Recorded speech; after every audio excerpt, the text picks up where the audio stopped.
જમ્મુ કાશ્મીર વિધાનસભાના બજેટ સત્ર દરમિયાન મુખ્યમંત્રી ઓમર અબ્દુલ્લાએ પૂર્વ પ્રધાનમંત્રી ડો. મનમોહન સિંહના યોગદાનને યાદ કરીને ભાવુક થયા હતા. તેમણે જણાવ્યું હતું કે ડો. સિંહના કાર્યકાળ દરમિયાન ભારત અને પાકિસ્તાન કાશ્મીર મુદ્દાના ઉકેલની નજીક પહોંચ્યા હતા. અબ્દુલ્લાએ કહ્યું કે હવે તેઓ તેમના જીવનકાળમાં એવી સ્થિતિની પુનરાવૃત્તિની આશા રાખતા નથી. અબ્દુલ્લાએ ડો.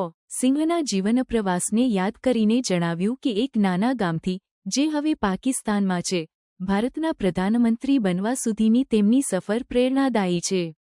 ખાસ કરીને ખાનગી ક્ષેત્ર અને સામાજિક કલ્યાણ સંબંધિત સુધારાઓને અમલમાં મૂકીને ભારતને આર્થિક શક્તિ બનાવવા માટેનું તેમનું યોગદાન નોંધપાત્ર છે.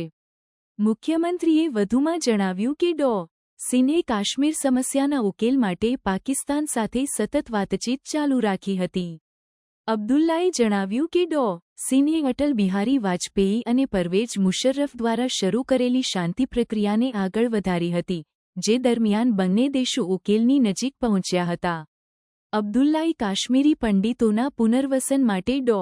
સિંહના પ્રયાસોને પણ વખાણ્યા, જેમાં શિબિરોમાં પંડિતોને ફ્લેટ્સની ફાળવણી અને રોજગાર યોજનાઓનો સમાવેશ થાય છે.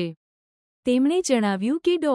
સિંહના કાર્યકાળ દરમિયાન જમ્મુ શ્રીનગર રાષ્ટ્રીય રાજમાર્ગ અને કાશ્મીર રેલવે પ્રોજેક્ટ જેવા મહત્વપૂર્ણ પ્રોજેક્ટ્સ શરૂ કરવામાં આવ્યા હતા. इसी तरह जब हालात खराब हो गए थे 2016 में, हालांकि डॉक्टर मनमोहन सिंह साहब उस वक्त वजीर आजम नहीं थे, लेकिन तब भी जम्मू कश्मीर के लोगों के लिए वो फिक्रमंद रहते थे. एक ग्रुप लाए, वो जम्मू में बैठे, श्रीनगर में बैठे, और जो जो उनसे मिलना चाहते थे उनसे मिले. गर्ज सिर्फ उनका ये था कि जो खराब हालात थे वो रुक जाए, जो लोगों की परेशानी थी वो परेशानी हल हो. बहुत मतलब मैं कहूं तो मिसअंडरस्टूड, और बिल्कुल सही कहा उन्होंने जाते जाते, जब उन्होंने अपनी आखिरी प्रेस कॉन्फ्रेंस की. कहा कि मैं मान के चलता हूं कि history will be a better जज of me than contemporary times, और शायद वही हुआ. इतने साल बाद शायद आज हमें एहसास है कि वो कौन थे जो 10 साल इस मुल्क के वजीर आजम रहे.